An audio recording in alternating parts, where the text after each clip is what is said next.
Uno, 2, 3, 4. A, B, C, D. ¿Os llega bien? ¿Todo bien? Pues si llega este, llegarán todos.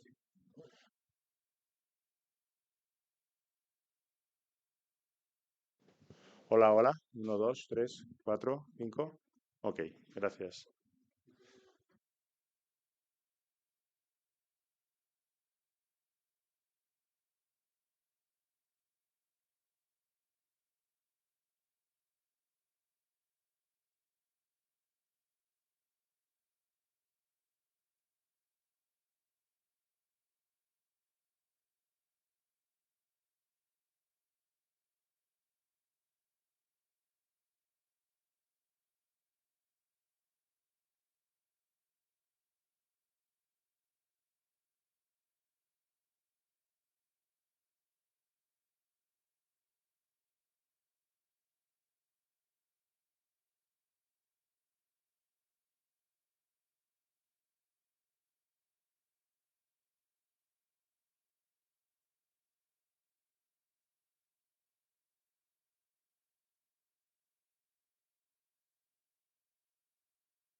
Bueno, pues buenos días y gracias por la asistencia a esta conferencia de prensa,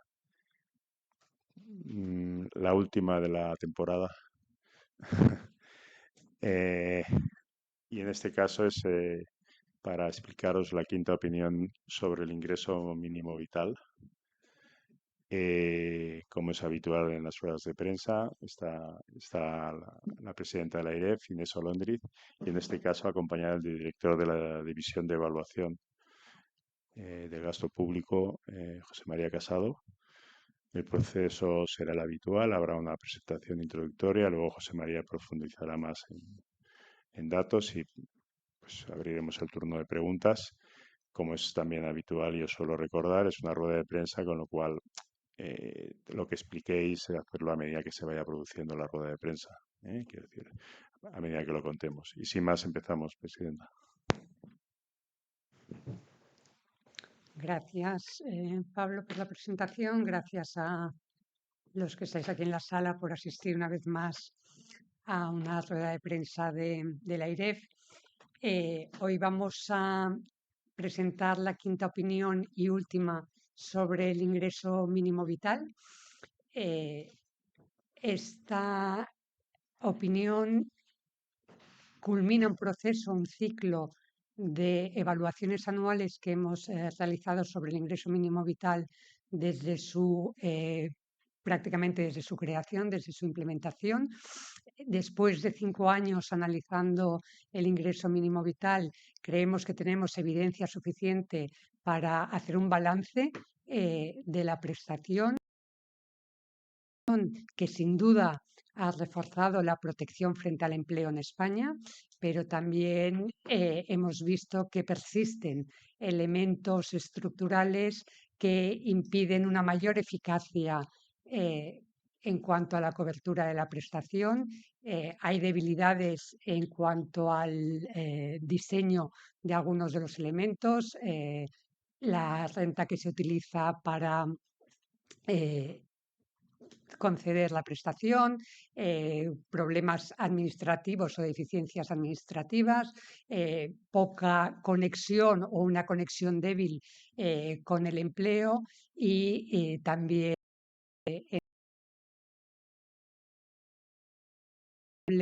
la complementariedad o la coherencia con otras prestaciones también.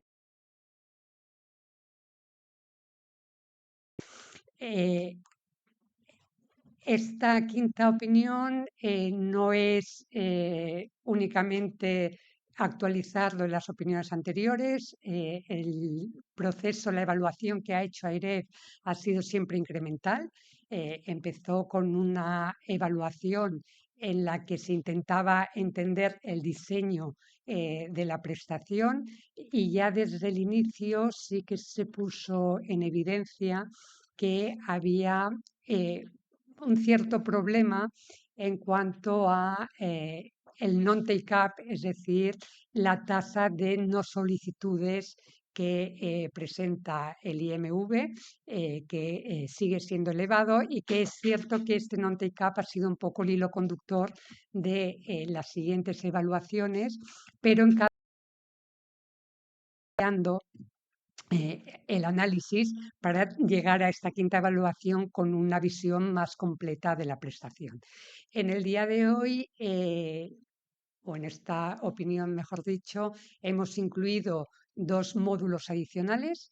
Uno es el módulo de complementariedad y solapamientos que puede haber con otras prestaciones no contributivas, y luego el módulo número 9, en el que hemos intentado hacer una comparativa internacional, es decir, hemos estado analizando el diseño de prestaciones similares al ingreso mínimo vital que se dan en otros países Si hacemos primero una puesta al día de las cuestiones que hemos evaluado en opiniones anteriores, vemos que prestación en términos de despliegue y alcance, pero también sigue habiendo limitaciones. Así, por ejemplo, vemos que en el año 2025 han crecido un 16% los hogares que se han beneficiado del IMV, o sea, los beneficiarios crecen, pero aún así la tasa de no solicitud, el non-take-up, sigue manteniéndose a un nivel elevado, en el 52%. Si nos fijamos en los hogares que perciben el CAPI, que es el complemento para la protección de la infancia, en el año 2025 también han crecido y en este caso un 20%. La tasa de non-take-up se mantiene todavía más elevada que en el caso del IMV. Está en el entorno del 71%. Que ha habido se dan en el ámbito de la gestión. Quizás el más relevante ha sido la reducción de los días que se necesita de tramitación de una solicitud.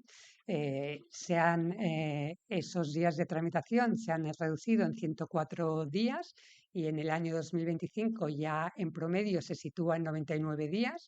Eso evidentemente es una mejora.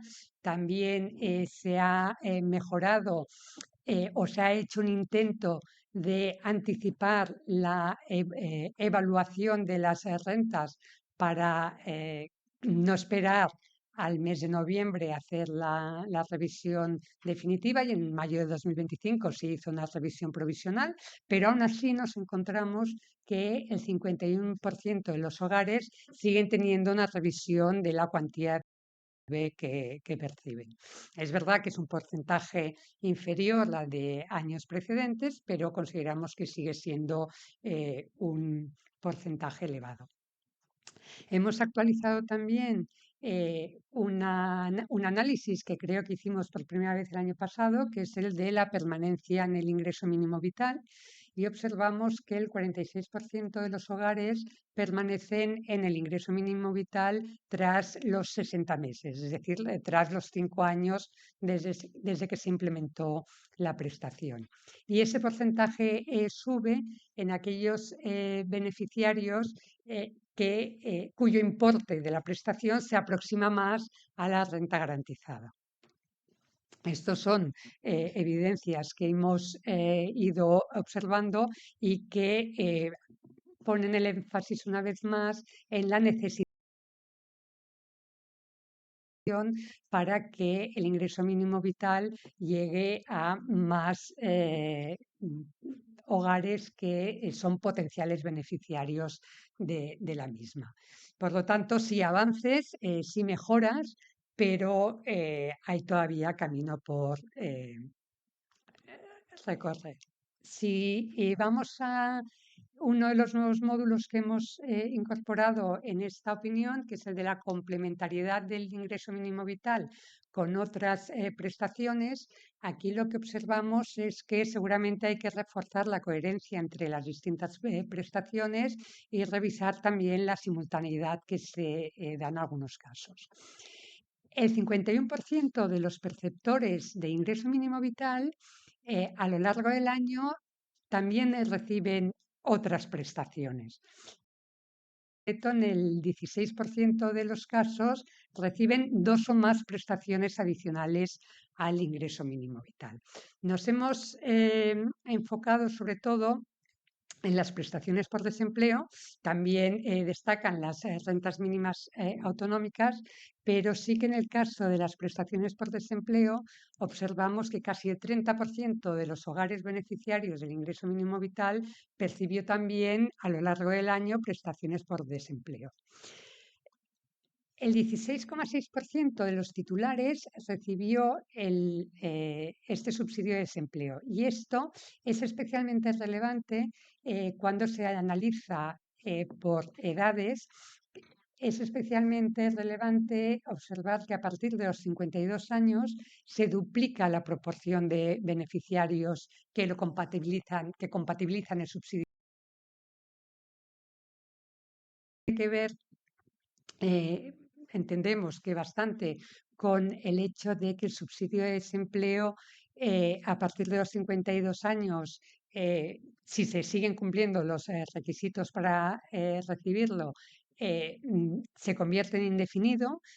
Sabéis que además el subsidio de desempleo a partir de los 52 años se basa en el 125% de la base de cotización y al final lo que nos encontramos es que hay dos prestaciones que parecen atender a las mismas necesidades y ahí es donde nosotros advertimos que quizás hay que revisar estas prestaciones que más o menos se solapan porque consideramos que cada necesidad debería ser atendida por la prestación más adecuada, no que hubiese dos prestaciones al mismo objetivo.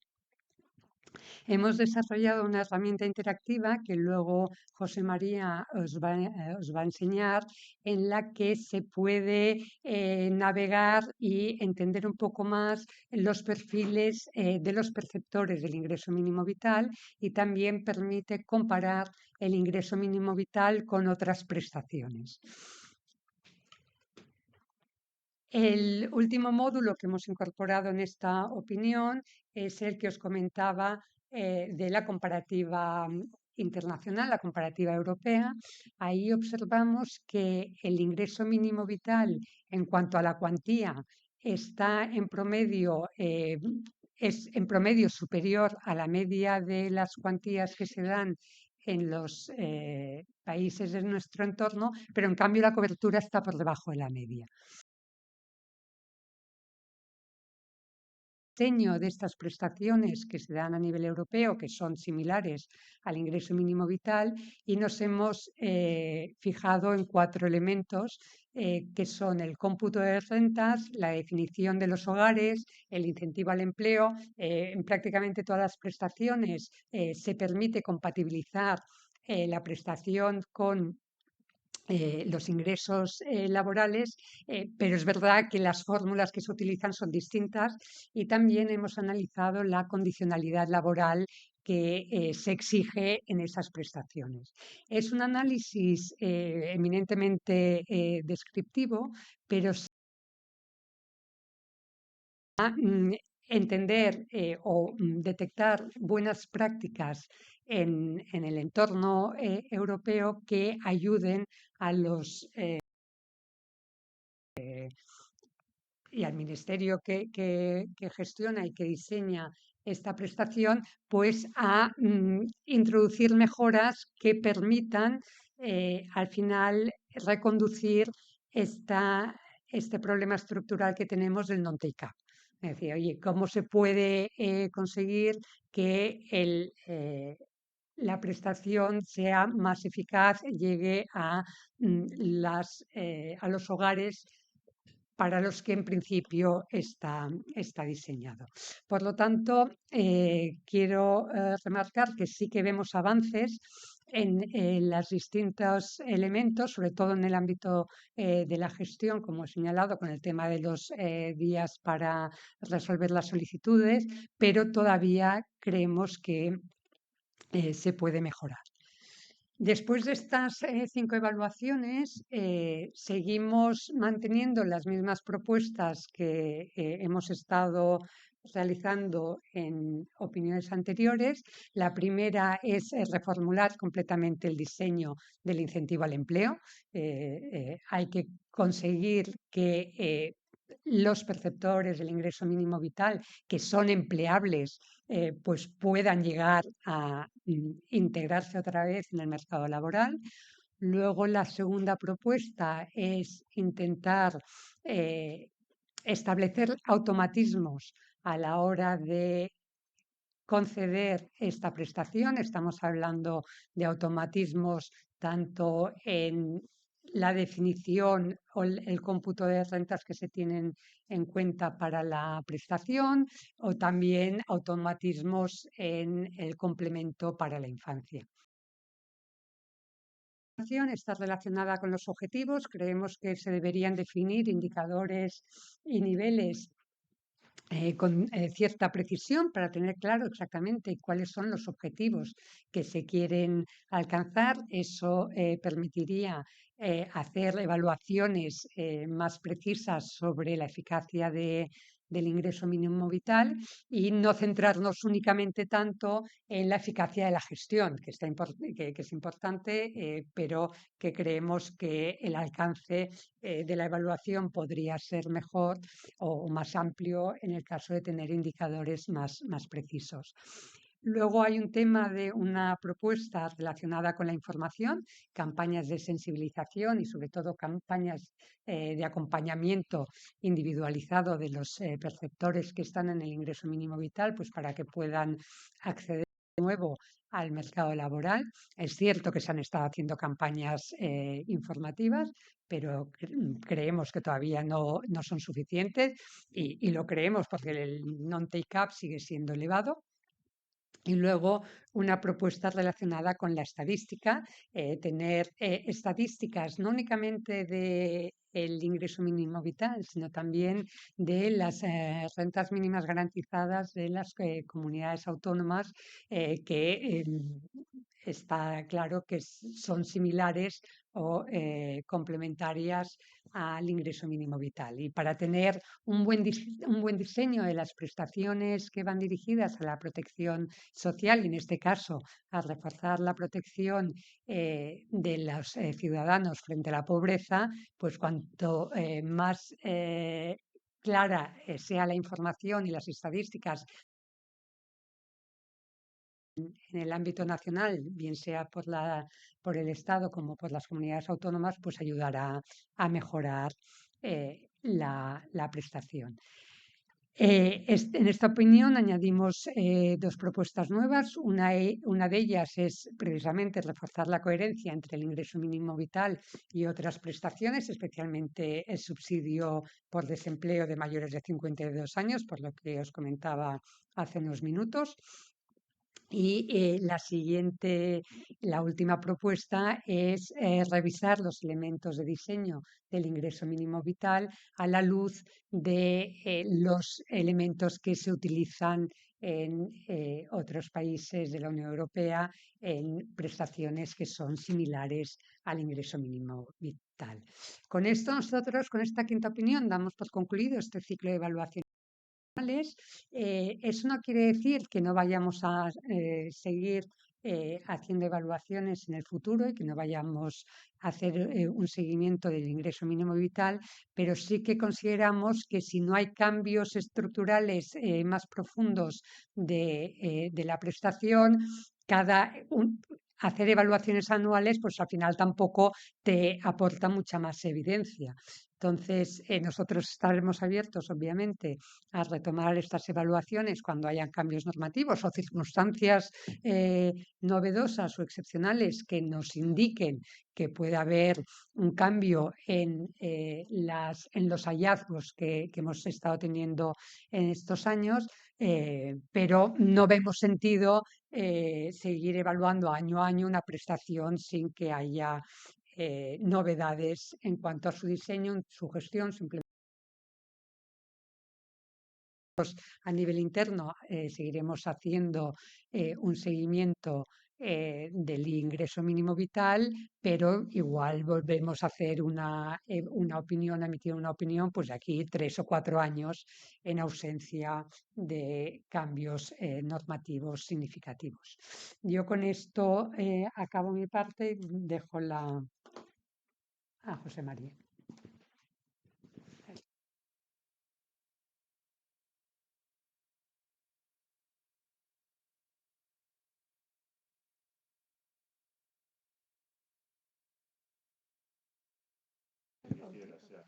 Ya está. Muy buenos días. Bueno, pues yo, como suele ser habitual, paso a ilustrar con más datos y análisis los puntos que ya se han señalado. Como sabéis, esta presentación voy a centrarla, tal y como señalaba la presidenta, en esta quinta opinión hacemos por una parte un balance de la situación y una actualización de las anteriores opiniones y por otra parte focalizamos mucho el tiro en la complementariedad con otras prestaciones. Pero cuando decimos que hacemos balance, a mí me gustaría destacar 4 elementos que creo que de forma repetida, desde la primera hasta la quinta opinión, pues hemos ido desgranando y viendo que se repetían una y otra vez. La primera realidad es que efectivamente, al aparecer el ingreso mínimo vital, se refuerza la prestación frente a la pobreza. Tenemos en la economía un nuevo instrumento, una nueva prestación que efectivamente introduce 4.000, 5.000 millones de euros que consigue reducir la pobreza, pero no llega a la mitad de sus potenciales beneficiarios. Esto es un elemento que se ha repetido, pues estamos bien, que se ha repetido año tras año. Como podéis ver en este gráfico, empezamos en el 2021 con el 57% y estamos en el 2025 en un non-take-up del 52%, que es esta tasa de no solicitudes. Por tanto, nos mantenemos en una tasa superior al 50% y que no conseguimos del todo disminuir. En el CAPI, la tasa de no solicitud es todavía mayor, del 76%, y se mantienen tasas superiores al 70%. Por tanto, estamos ante una prestación que aparece en esta economía, pero que no acaba del todo de llegar a sus potenciales beneficiarios. De hecho, cuando hacemos este ejercicio de comparativa internacional de las prestaciones que existen para cubrir pobreza, vemos cómo en la comparativa internacional España se sitúa por debajo en cobertura de la media europea, con un 31% de cobertura versus este 36%. Y como decía, lo que hacemos es recapitular propuestas, porque desde muy al principio, desde la primera opinión, ya venimos diciendo que hay que reforzar los automatismos para que llegue la prestación de forma más automática a sus potenciales beneficiarios. Y eso pasa por dos elementos clave. Uno, simplificar la definición de renta del ingreso mínimo vital y simplificar la unidad de convivencia a realidades que existan en los datos administrativos. Es decir, exigimos unos niveles de definición de renta y de unidad de convivencia a la prestación que no los podemos chequear directamente frente a datos administrativos, y esto dificulta la concesión automática de la prestación.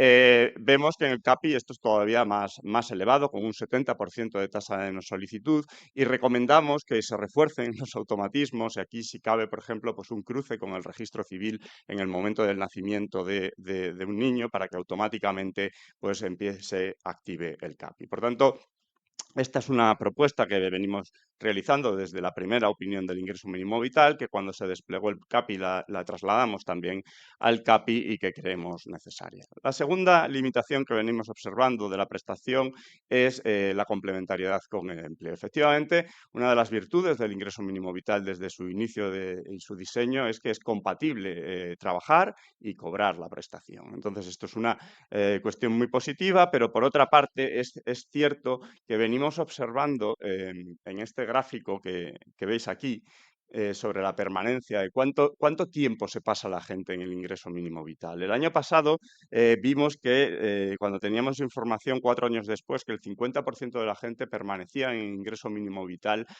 4 años después. Este año hemos ampliado el análisis a 65 años después. El 45 o el 46% de los hogares permanecen en el ingreso mínimo vital. Estos son los hogares que entraron en el año 2020 y todavía el 46% de ellos permanecen en el ingreso mínimo vital.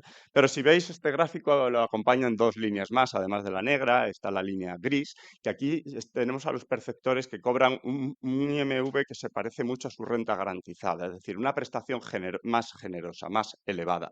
Y en ese sentido observamos que ahí la permanencia alcanza el 56,6%, casi el 57%. En cambio, los perceptores que la prestación es más reducida, la línea roja, pues se han salido más del ingreso mínimo vital y solamente permanecen el 34,3%. Por tanto, esto, si recordáis, también el año pasado hicimos un esfuerzo de ver si el IMV estaba desincentivando el empleo, y encontramos este gráfico en un análisis causal que nos decía que los hogares del IMV disminuyen en 3 puntos la probabilidad de trabajar, y 3 puntos es aproximadamente un 12%. Estamos hablando de que los beneficiarios del IMV disminuyen la probabilidad de salir de la prestación hacia el empleo en un 12%. Y esta cifra, si recordáis en la cuarta opinión, se eleva al 20% cuando estamos en hogares que son o bien monoparentales, hogares jóvenes o que reciben un importe alto de la prestación, ¿de acuerdo? Y aquí no solamente hicimos esto, sino que, si recordáis, 2 o 3 años después del establecimiento del ingreso mínimo vital, el Ministerio introdujo un incentivo al empleo.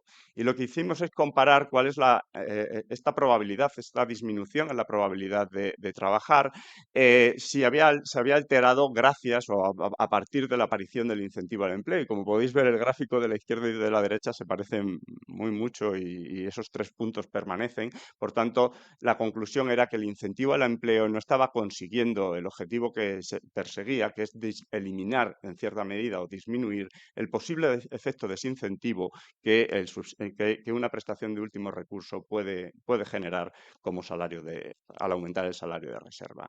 En este sentido, la propuesta que mantenemos es reformulación completa del diseño del incentivo al empleo y abordar estrategias que hagan que, como señalaba la presidenta, los individuos más empleables que todavía, 5 años después, permanecen en ingreso mínimo vital, pues puedan salir de él. El tercer elemento, que además, como conocéis, pues es una limitación desde el inicio, son las continuas solicitudes de reembolsos, de devoluciones, de revisiones de importe. Es cierto que desde el punto de vista de la tramitación del ingreso mínimo vital ha mejorado bastante. Es decir, el INSS tardaba de media unos 300 días en tramitar un expediente de IMV y ahora estamos en la mediana en torno a 90 días. Por tanto, ha habido un importante esfuerzo desde del Ministerio. Es una prestación cada vez más rodada y, por tanto, los tiempos de solicitud han disminuido. Pero permanecemos en unas cifras superiores al 50% en las personas o beneficiarios del ingreso mínimo vital que se les revisa el ingreso mínimo vital. O sea, en torno al 51% de los hogares beneficiarios del IMV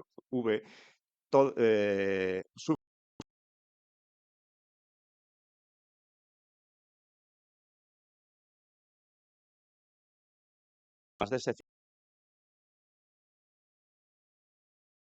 nos dice que al 30 a lo largo del año. ¿De acuerdo? Este cruce fundamentalmente se hacen 2 cruces ahora. Es verdad que el Ministerio, veis aquí una caída entre el año pasado y una mejora en el porcentaje.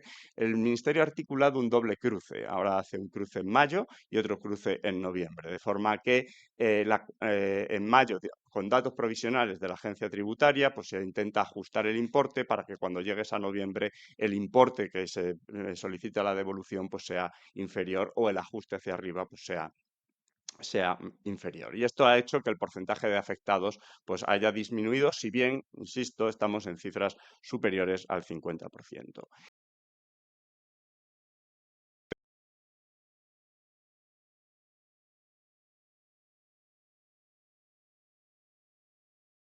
El año anterior de la declaración del año anterior y por tanto va con un desfase que genera estos mecanismos de devolución y de ajustes año tras año que pueden ser dolosos para hogares vulnerables. Por tanto, lo que solicitamos es que se configure, haya un cambio de diseño del ingreso mínimo vital para utilizar una renta que esté más en tiempo presente, una renta que no genere estos mecanismos de devolución permanentes. Y por último, y es de lo que hablo hoy, la complementariedad con otras prestaciones. Si os acordáis, en la tercera opinión del ingreso mínimo vital vimos que cuando aparece el ingreso mínimo vital no aparece en un escenario en el que no hay otras prestaciones. Existen otras prestaciones y especialmente las comunidades autónomas tienen sus programas de rentas mínimas, que el objetivo de estos programas específicos son muy similares a los del ingreso mínimo vital en cuanto a la reducción de la pobreza. Entonces, en aquella opinión ya vimos este gráfico en el que la línea gris es el número de beneficiarios de los programas de rentas mínimas. Y si veis, hay un conjunto numeroso de comunidades autónomas que han disminuido en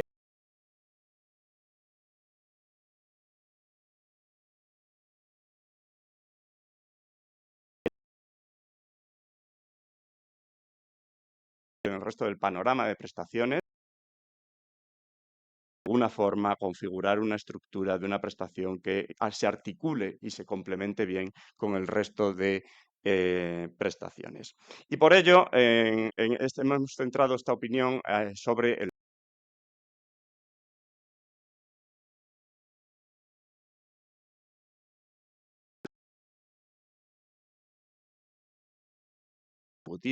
dependencia o incapacidad permanente.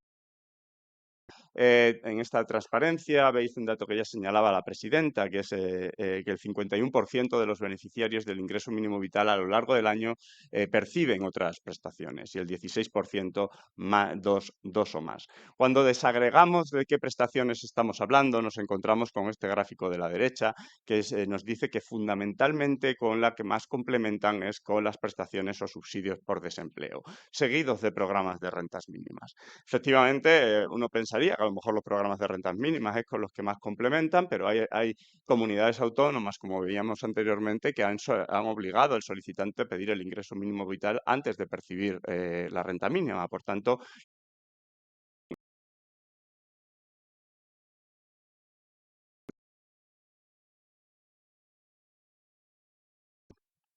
prestaciones familiares un 8, pensiones no contributivas.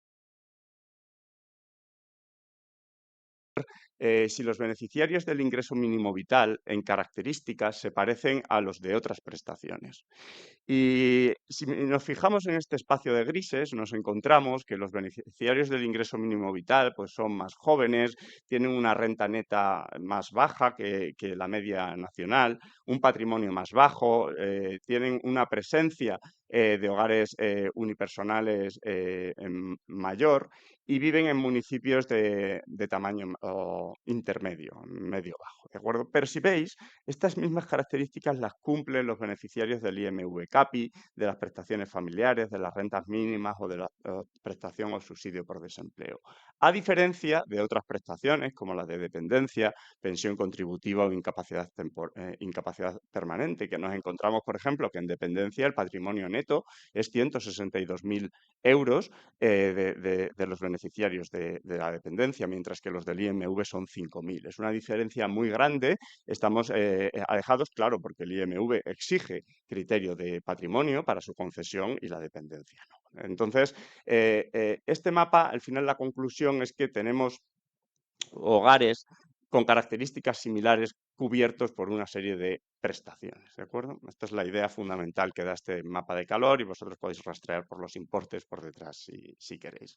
Pero hemos montado un aplicativo de estos, un dashboard interactivo, de estos que solemos suministrar y que posteriormente, si queréis, pues podemos explicar con detalle.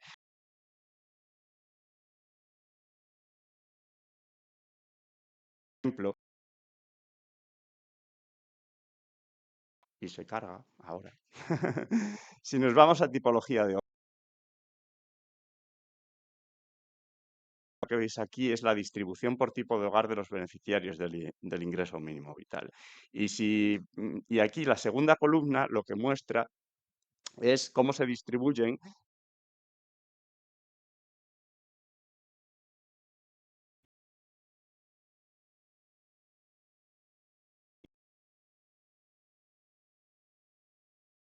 a los hogares monoparentales de los beneficiarios del ingreso mínimo vital son hogares monoparentales, cuando en la economía, en su conjunto, son un 3,43. Por tanto, hay una sobrerepresentación de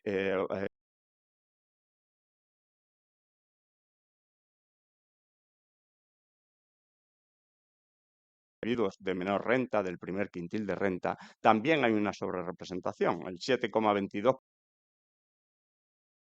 en pobreza son hogares monoparentales y, sin embargo, el ingreso mínimo vital está muy focalizado en hogares monoparentales. Si recordáis, los hogares monoparentales pues tienen en el ingreso mínimo vital tienen una dotación económica, digamos, un multiplicador más elevado y, por tanto, tienen un especial foco que luego lo vemos en los datos, ¿de acuerdo?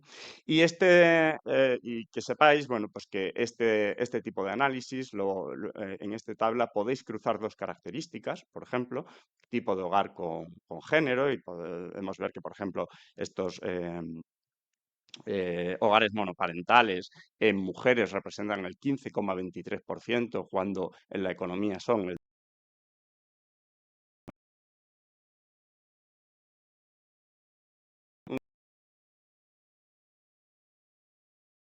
para lo que lo hemos construido también, es para que comparéis las distribuciones entre el ingreso mínimo vital y otras prestaciones. Por ejemplo, si pinchamos en los programas de rentas mínimas, fijaros cómo la distribución se parece bastante. En este caso, la primera columna es el IMV, la segunda columna es las rentas mínimas.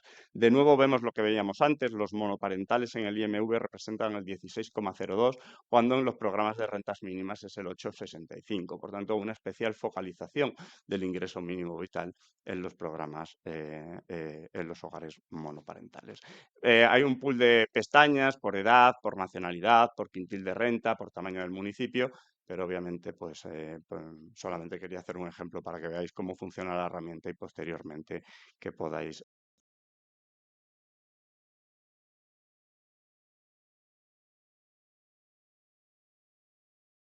aproximadamente de los beneficiarios del ingreso mínimo vital también perciben prestaciones contributivas. Y un elemento particular que nos ha interesado es, porque hemos visto que el 16,6% de los beneficiarios del IMV perciben el subsidio por desempleo, hemos hecho un especial foco en este punto y con esto ya acabo mi presentación. En el gráfico de la izquierda lo que muestra es cuando este 16,6% de hogares que perciben ambas prestaciones los distribuimos a lo largo de la edad, veis cómo, curiosamente, a los 52 años, que es cuando el subsidio se hace permanente y además se empieza a cobrar el 125% o a cotizar por el 125% de la base reguladora, tiene un pico, tiene una discontinuidad.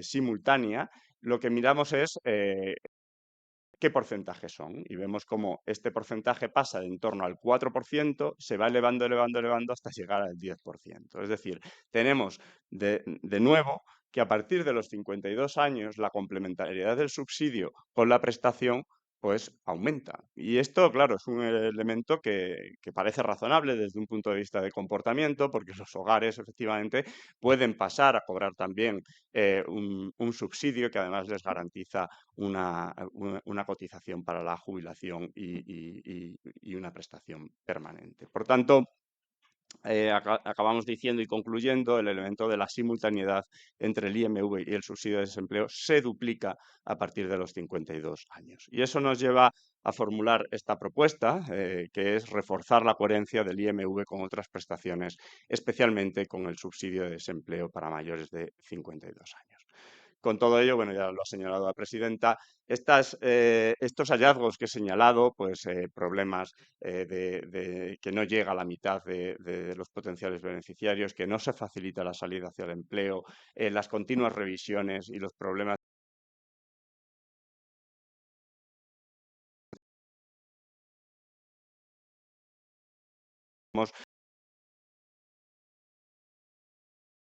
en el diseño de la lado o de otras y a partir de ese momento pues retomar las evaluaciones con independencia de que, como se ha señalado, pues nosotros seguiremos analizando los indicadores estructurales de esta prestación para ver su evolución. Gracias. Bueno, pues muchas gracias y como es habitual os pediría que os identifiquéis con el nombre y el medio. Ya también os avanzo que esta herramienta y que tiene su gracia y la posibilidad de hacer análisis más a fondo, pues en un ratito estará subida en la web, igual que el resto de la información. Y entonces pasamos a las preguntas. Sí, hola, buenos días, José María Camarero. Yo entiendo un poco la sensibilidad del lenguaje a la hora de analizar este tema del ingreso mínimo vital, pero claro, cuando piden en concreto reforzar la coherencia del ingreso mínimo vital con otras prestaciones, me gustaría saber exactamente qué están pidiendo. Si que se baje el importe del ingreso mínimo vital porque hay otras prestaciones en ese hogar.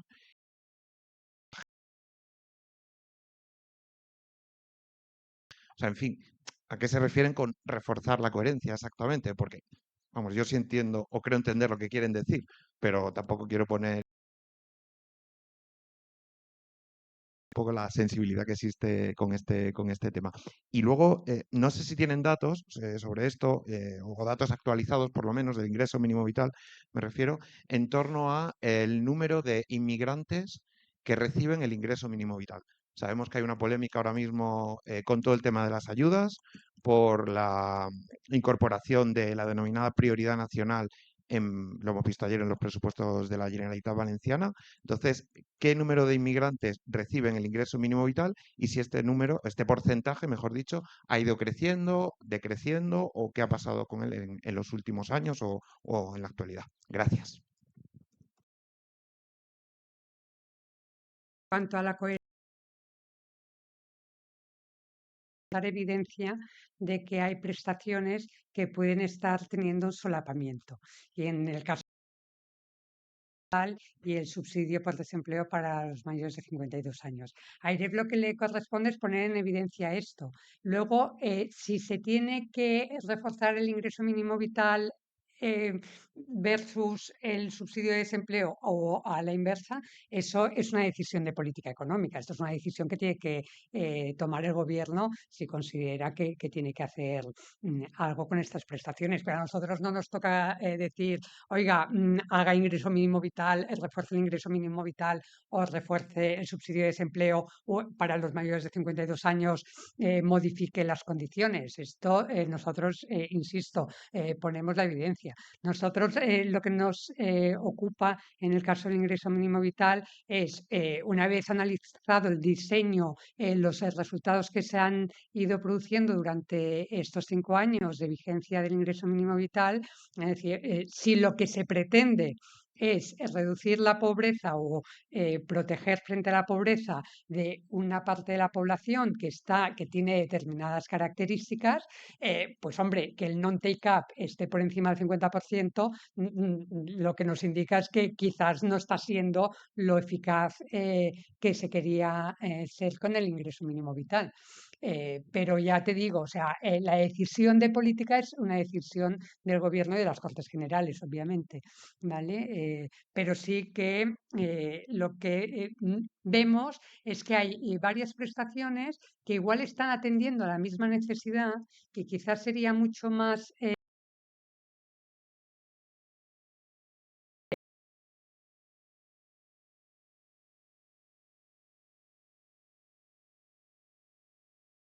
en cuanto a mínimo vital. En la herramienta veréis que se puede analizar por nacionalidad, pero también hay que tener muy claro las condiciones para acceder al ingreso mínimo vital. Y las condiciones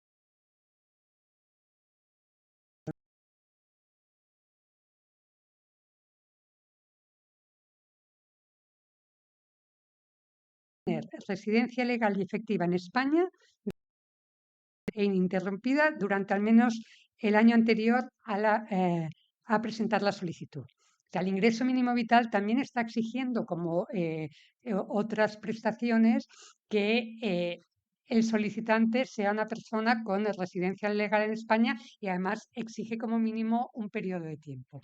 Entonces, ¿cómo casa esto con las medidas que puedan adoptar las comunidades autónomas en su autonomía en cuanto a las prestaciones que den? Entendemos que también están exigiendo que sea gente empadronada, que lleve también un tiempo en España o en la comunidad autónoma. Entonces ahí, vamos, que el ingreso mínimo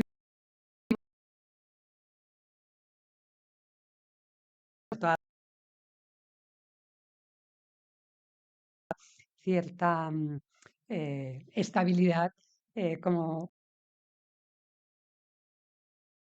que es un tema que está encima de la mesa.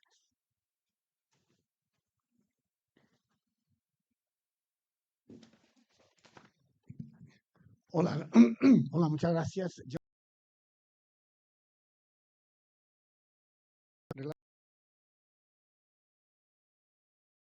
Que el 16% de beneficiarios tienen el subsidio y después dicen que a partir de los 50,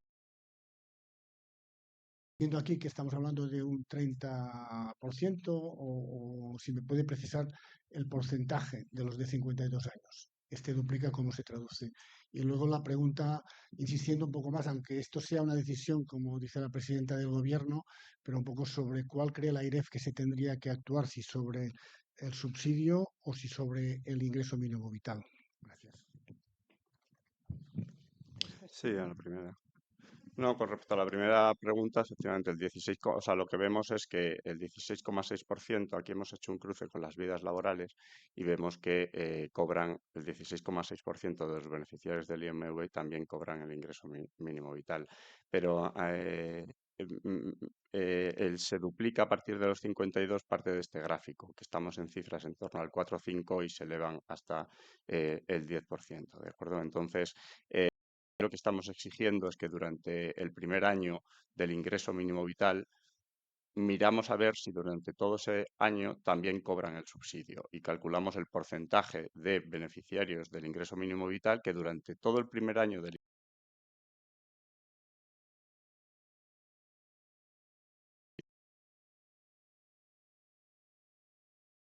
en los 52 años empezamos a ver este duplica. O sea, el duplica.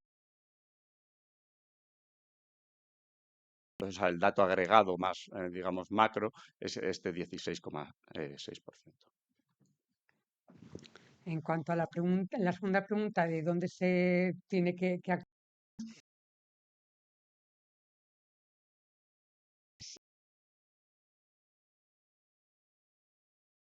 y en cuanto a el subsidio de desempleo, indicaros que ya hemos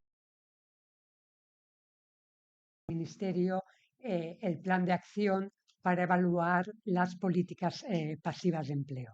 ¿Vale? Entonces, creo que es un poco precipitado hoy ya dar mucha información sobre esto, pero sí que, igual que en el pasado estuvimos evaluando las políticas activas de empleo, en esta última fase del Spending Review de este ciclo de spendings, vamos a poner el foco en las políticas pasivas de empleo y ahí analizaremos con mayor detalle las prestaciones por desempleo, incluido este subsidio de desempleo, que, como os digo, dos de las características principales es que, cumpliendo los requisitos que se exigen, que en estos momentos yo no me los sé, pero sí que se convierte en una prestación indefinida hasta la jubilación y se basa en el 125% de la base de cotización. O sea, son elementos que tendremos que analizar con más profundidad para sacar conclusiones.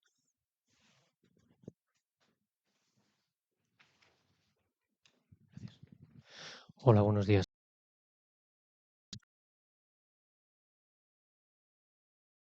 Quería saber, o sea, vosotros dais el dato del 16,6% de los titulares que recibe también el subsidio por desempleo y luego es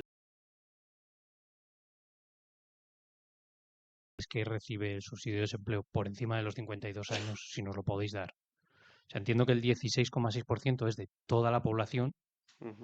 Si tenéis el porcentaje de gente mayor de 52 años que cobra el IMV y al mismo tiempo el subsidio por desempleo. No sé si tenéis ese dato. Y luego quería saber, em, respecto a, respecto a la complementariedad de ayudas, ¿la AIREF detecta que es necesaria una ayuda adicional o que se simultaneen ayudas al ingreso mínimo vital para sacar a los hogares de la pobreza? ¿O un hogar puede salir de la pobreza solo con el ingreso mínimo vital? O sea, si sería necesario, en caso de que se fusionaran, por así decirlo, todas las ayudas en una, si sería necesario ampliar la ayuda del ingreso mínimo vital o de la que fuera para sacar efectivamente a esa gente de la pobreza. O sea, no sé si Sí, lo me entiendo, estoy lo entiendo. explicando. Gracias. Bueno, en cuanto al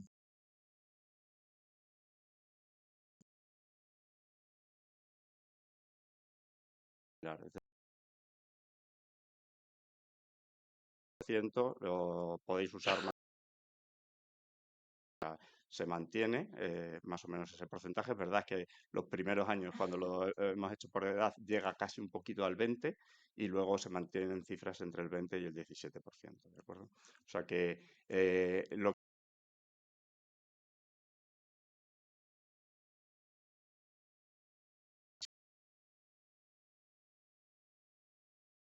porcentaje similar entonces para los 52 años que por debajo de 50 años. Pero cuando cuando miramos si durante todo el periodo del IMV también cobran el subsidio, es cuando se nos dispara la cifra a partir de los 52 años. Es decir, la distribución, más o menos la cifra se mantiene entre cifras entre 16 y el 20%, pero cuando observamos que durante todo el primer año del IMV también esté cobrando el subsidio, es decir, no en algún momento del tiempo, sino durante todo el periodo que está cobrando el subsidio, es cuando ahí sí vemos que se nos dispara, se nos duplica ese porcentaje, ¿vale? O sea, uno es un poco, digamos, el margen extensivo, es decir, este 16% sería qué porcentaje lo cobra, y el margen intensivo sería cuántos de ellos lo cobran de forma simultánea durante todo el tiempo que están cobrando el IMV. Y ahí es cuando vemos que se nos dispara la cifra desde ese 4 o 5% a ese 10%, ¿de acuerdo? En cuanto a la segunda pregunta, el IMV, o sea, esto es una cuestión de diseño, es decir, definir pobreza, ya sabes que es un porcentaje, o sea, se define de muchas maneras, pero una forma es el 40% de la mediana, otra forma es el 60% de la mediana. Cuando empezamos la primera opinión del ingreso mínimo vital, dijimos que el IMV tiene difícil sacar a la gente de la pobreza, hacer saltar esa cifra del 40%, si lo fijamos en el 40% de la mediana. Siempre señalamos que una debilidad del ingreso mínimo vital es que no tiene un objetivo en términos cuantitativos. No dice, bueno, pues el objetivo del IMV es reducir la pobreza hasta que desaparezca el 40%. Figura. Es difícil para un evaluador y es difícil para que el gobierno tenga claro si alcanza un objetivo. Los objetivos hay que cuantificarlos de alguna manera, aunque sea de forma cualitativa, pero que luego se puedan chequear. Y esto el IMV carece de esto. Bien, respondiendo a tu pregunta, efectivamente, en esa primera evaluación del ingreso mínimo vital ya vimos que el IMV, salvo para hogares muy específicos, los hogares monoparentales, aunque seas beneficiario del IMV, no consigues saltar ese 40% de esto. Por tanto, es muy poco eficaz a la hora de disminuir la tasa de la pobreza. Lo que se considera tasa de la pobreza, que es saltar ese umbral. Pero en cambio sí que es eficaz para reducir la brecha de la pobreza. Que la brecha de la pobreza es esa distancia hasta ese umbral. No sé si me estoy explicando bien. Entonces hay un límite que ahí saltarías. Entonces ahí sí que es muy eficaz el IMV porque efectivamente es un shock de renta positivo que te aproxima mucho al umbral de pobreza. ¿Pero qué ocurre en los últimos años? Bien, pues lo que está ocurriendo en los últimos años es que esa distancia, es decir, para algunos grupos más, además de para los hogares monoparentales, sí que el IMV consigue saltar esta tasa de la pobreza. ¿Y por qué?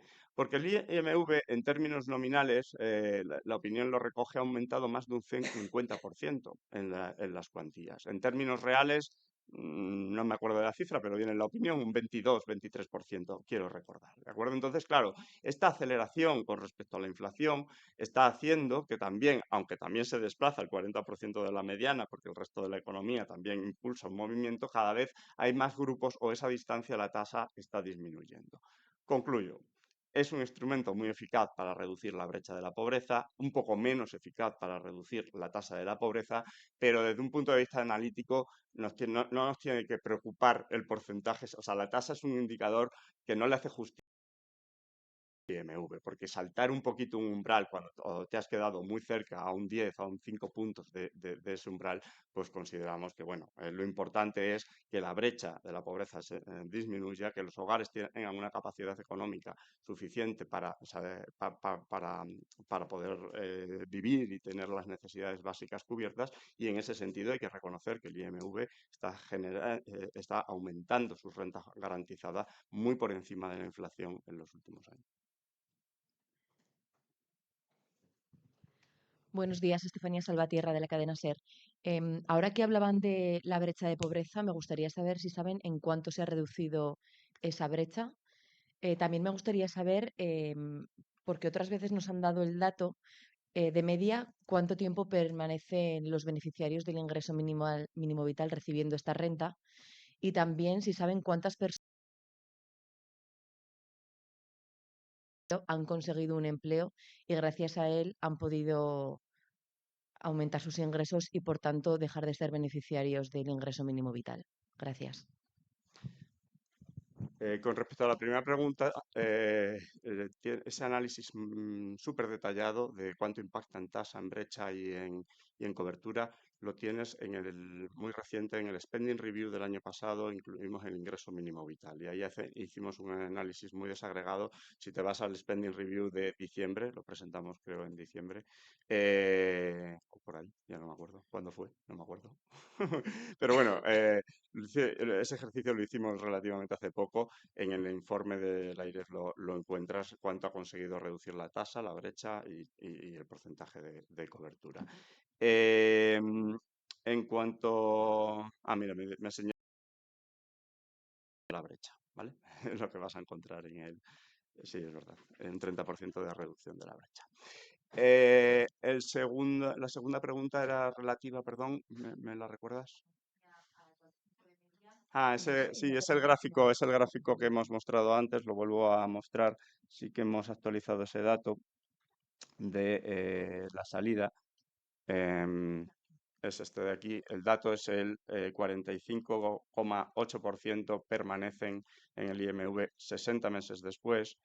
48 meses después el 50,6, aquí podéis, en el documento lo tenéis todo, 56,5, o sea, este es un gráfico que sí que hemos actualizado en esta opinión, entonces el dato sería el 45,8%, si bien, como señalaba anteriormente, aumenta entre aquellos beneficiarios del ingreso mínimo vital.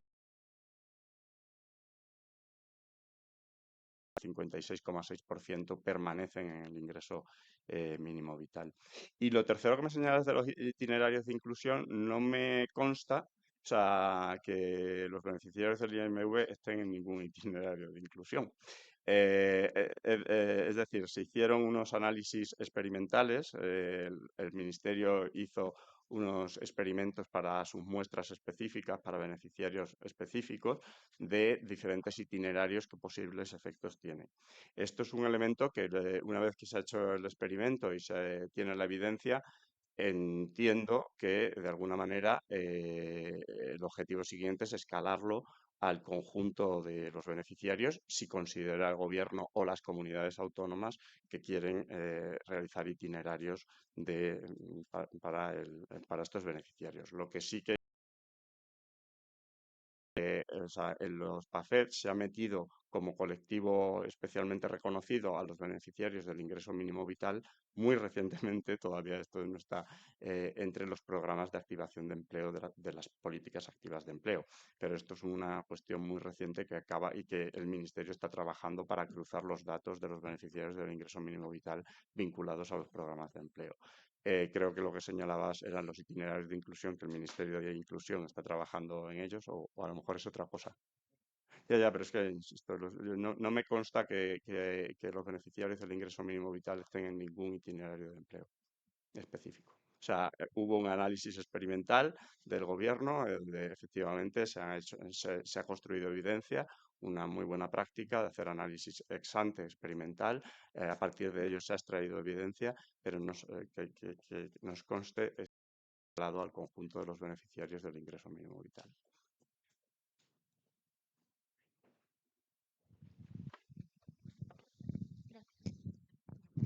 Hola, ¿qué tal? Yo soy Rocío, del Economista.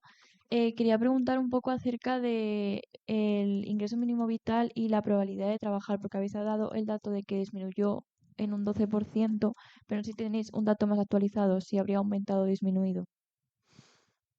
No, este Gracias. dato no lo hemos actualizado y además, bueno, es muy reciente. Esto lo hicimos en la cuarta opinión del ingreso mínimo vital, es decir, hace menos de un año hemos hecho este ejercicio y además, digamos que en ese ejercicio, si vais a la cuarta opinión, un tema que sí que hicimos es mirar si esa probabilidad era diferente por grupos de entrada, es decir, si los que entraron en el año 2020, 2021, hicimos un ejercicio mes a mes hasta el año pasado para ver si la probabilidad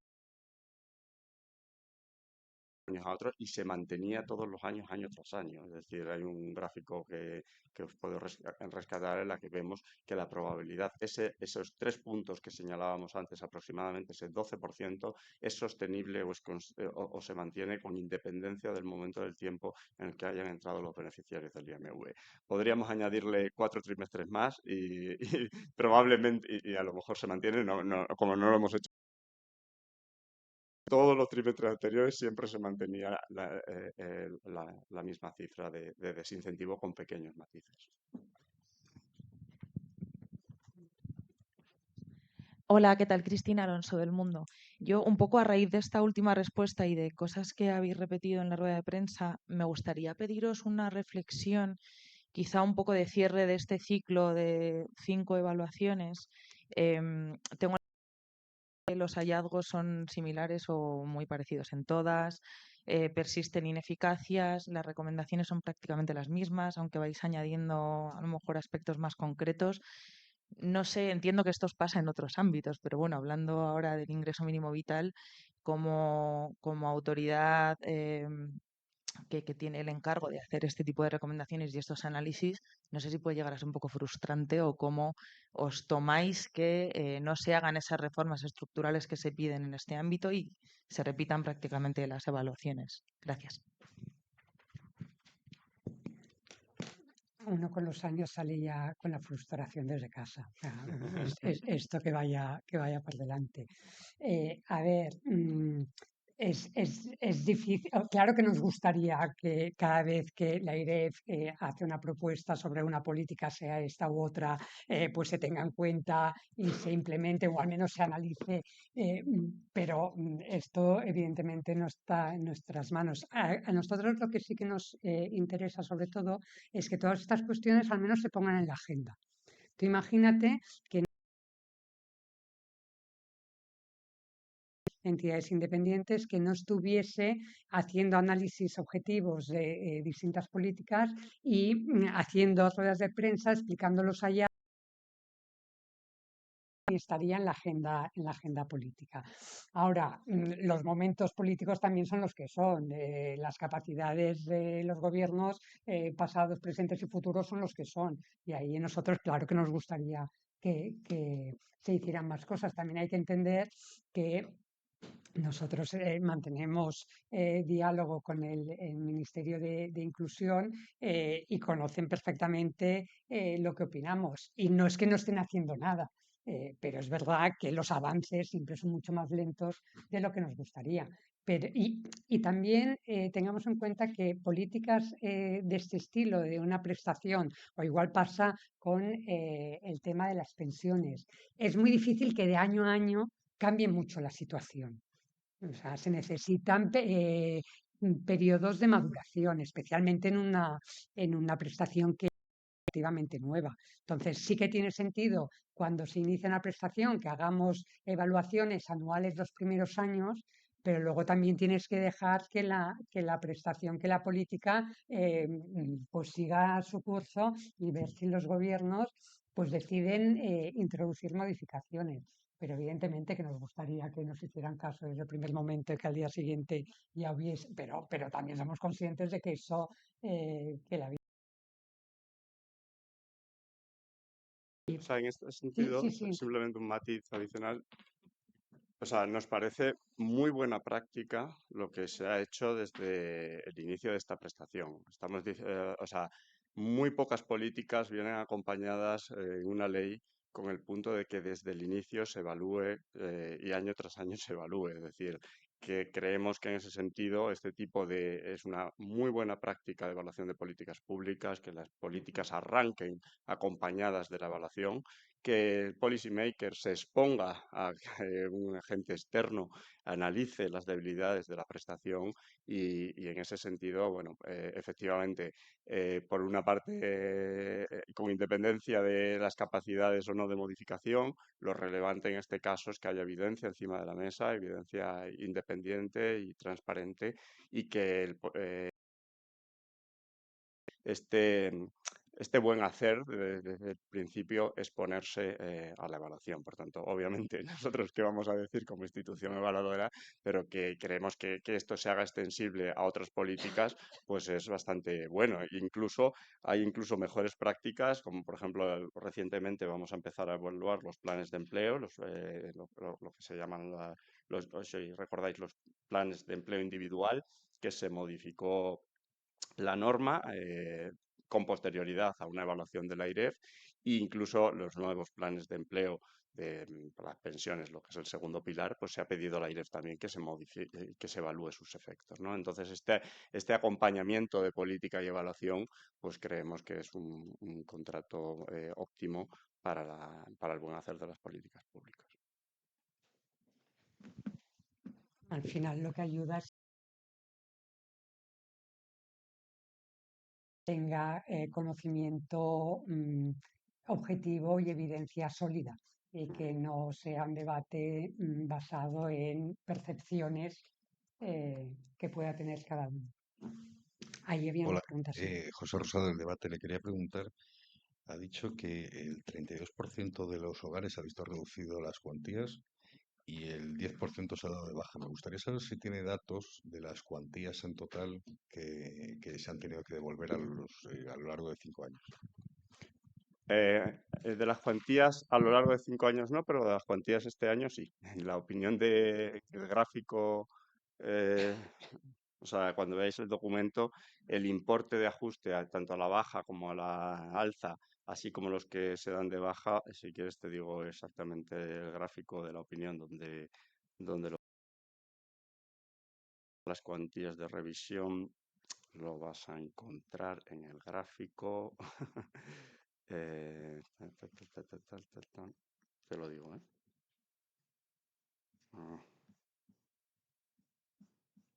Está, Héctor, ¿tú lo sabes, el gráfico?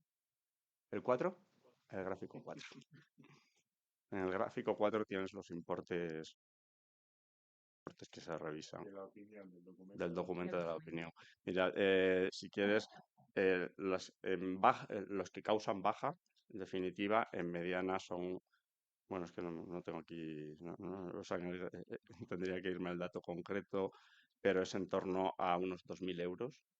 La cifra exacta la encuentras, como sabéis que todos los gráficos vienen acompañados de un Excel, aquí estamos dando la media, la mediana y o sea, el importe máximo supera los 4.500 euros de devolución, la mediana está en torno a unos 2.000 y el mínimo está en torno a unos 1.000 euros. Pero, insisto, el gráfico 4 te insto a que vayas a él, en concreto al Excel que lo acompaña, porque ahí vas a encontrar tanto el punto mediano, que es el mediano de la distribución, como los máximos y los mínimos.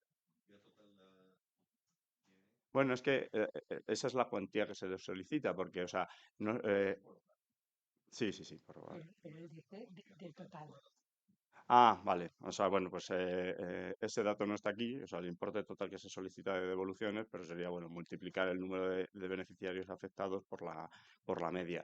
Creo que la mediana es lo que estamos suministrando, por tanto, directamente no lo vas a poder sacar. O sea, pero vamos, si no hay ningún, o sea, luego si esto o sea, más o menos el importe mediano revisa también tienes el porcentaje porque es el 50%, entonces como damos el dato total de hogares beneficiarios, más o menos lo puedes sacar. Pero, insisto, después hablamos por si este dato te lo podemos suministrar, porque en el informe tienes la mediana y el número total y no puedes multiplicar directamente. Sí, la opinión ya, el resto de documentación ya está toda subida a la web, quiero decir que ya hay acceso y en todo caso después pues a través del mail o eso lo vemos y si se puede dar el dato pues lo damos, vamos, como todos, ¿no?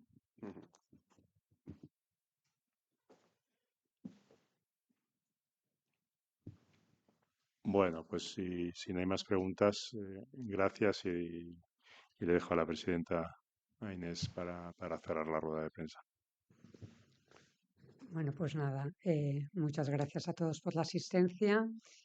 Ahora ya la próxima rueda de prensa ya será pasada pasado el periodo estival y por lo tanto desearos unas felices vacaciones. Gracias.